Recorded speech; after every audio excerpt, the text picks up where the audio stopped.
Hello viewers, this is Attorney Naresh Gehi, and we are going to talk about political asylum for people who have been in the US. Some of them have crossed the border to come to America because they fear persecution in their home country. Some of them have been victims of domestic violence. Some of them have been members of social groups. Some of them have fears of religious persecution. So, this is why political asylum is a very important topic for all of us to know.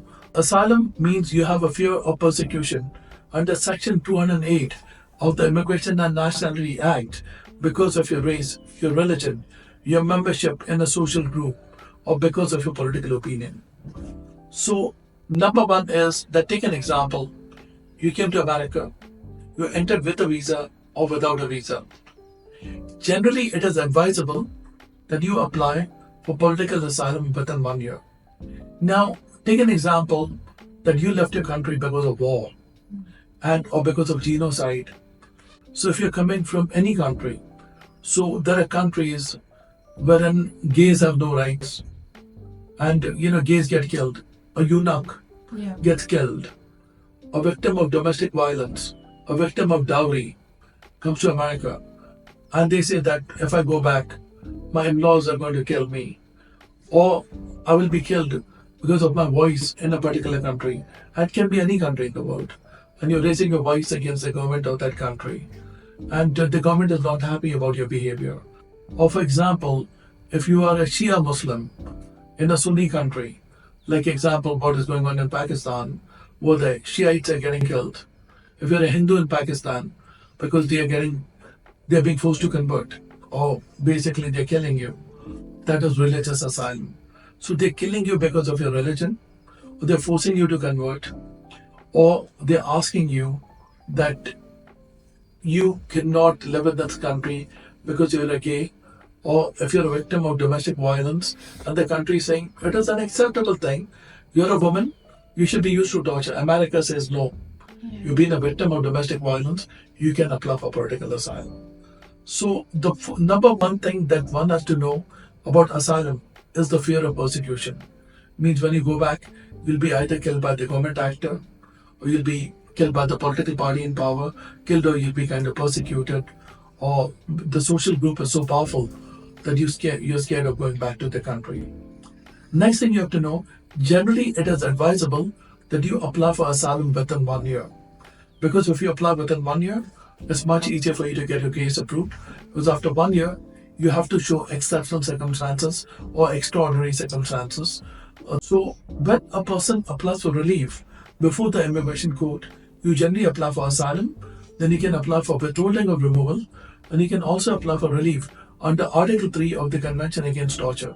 So these are the three common reliefs that should be sought by a lawyer before the court. Now, people ask me, can I apply for asylum when I'm in a foreign country? The answer is no. You apply for asylum when you are in the US. But when you're abroad, you can apply as a refugee under the Refugee Convention. Correct. So outside is a refugee, inside is an asylee. So that's the difference between a refugee and an asylee. And the leading cases on the point, one of them is the matter of Cardozo Fonseca, which is a very important case for people to know. Second one is the matter of Chen, which is a very, very important case for people to know. So these are some important cases for people to know when you're dealing with asylum matters. And you should know about what is past persecution. Past persecution really helps your case. Because if you can show past persecution, persecution means you are beaten up or that, then the good news is the burden of proof is on the government.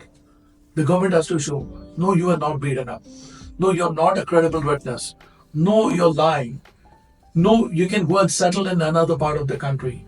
No, right now you don't have any fear. So past persecution is a very, very important factor in asylum cases. And if you can prove that, hallelujah, your case gets granted. And when you apply for asylum, your spouse can also get a work permit. And there's one important thing that people don't need to know about asylum. You may not have a lot of documents. That's okay. It's your story. It's your fear.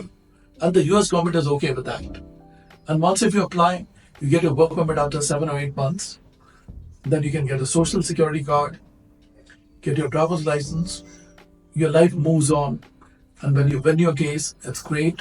And after that, even if you cross the border, if you came with the visa, and if you succeed, you can apply for your green card. In 3 years, if you win, you should be able to get your green card. The role of a lawyer is very important, but you have to make sure that you have the fear of persecution in your home country because of your race, your religion, membership in a social group. Victims of domestic violence, that's a very important category. Domestic violence means if you're a spouse of someone, your wife or your husband is constantly beating you, or they're torturing you, and they're telling you that I'm going to break your bones, and your in-laws are forcing you to give dowry. Fantastic case over there, for political asylum. You're a gay, and the country is making, fun of you that, hey, listen, we don't accept case. That is wrong. America is here to help you. America is a great nation. Doesn't matter. Same sex, you're fine. Transgender is another thing. You want to change your sex, but people are going to make fun of you in your country. How could you become a man when you're a woman? That's wrong. America says you have the right to live your life. Change your sex, it's fine. If your society doesn't, we are here to help you. That's the greatness of the United States.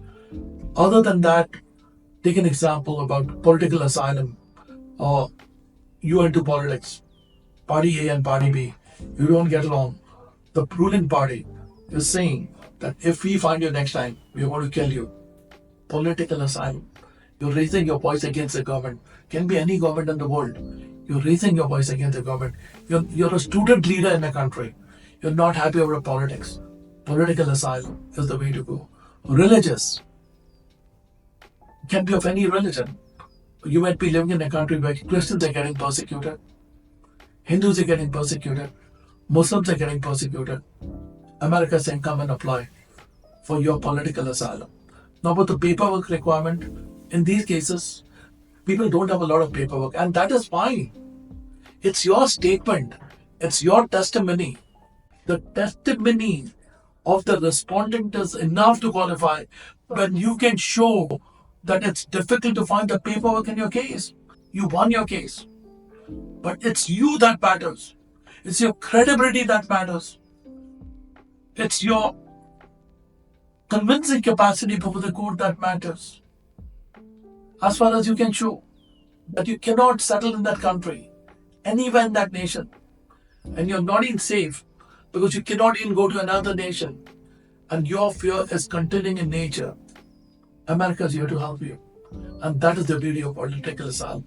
So the bottom line is, if you are scared of going back to your country, if you fear persecution because of your race, religion, membership in a social group, consider political asylum and get your green card. That's the way to go. So who should consider asylum? Someone who's here on an immigrant visa, non-immigrant visa, someone who crossed the border, doesn't have to have a lot of paperwork. Sometimes a lot of women come and see me. They tell me, Mr. Gehi, I don't think so. I may be having the best case because I don't have all the paperwork, but I just have this police report and a doctor's letter that I was really beaten up very badly. Enough! Your relative is ready to write affidavits. That's enough. Bruises on your body. Enough. Cuts on your body. Enough. Victim of rape by your own family member. Enough. Go to a psychologist and get the proofs. Good enough to at least start your case off. The rest, after that, depends on the judge. If he believes you, great news, you can qualify for a green card.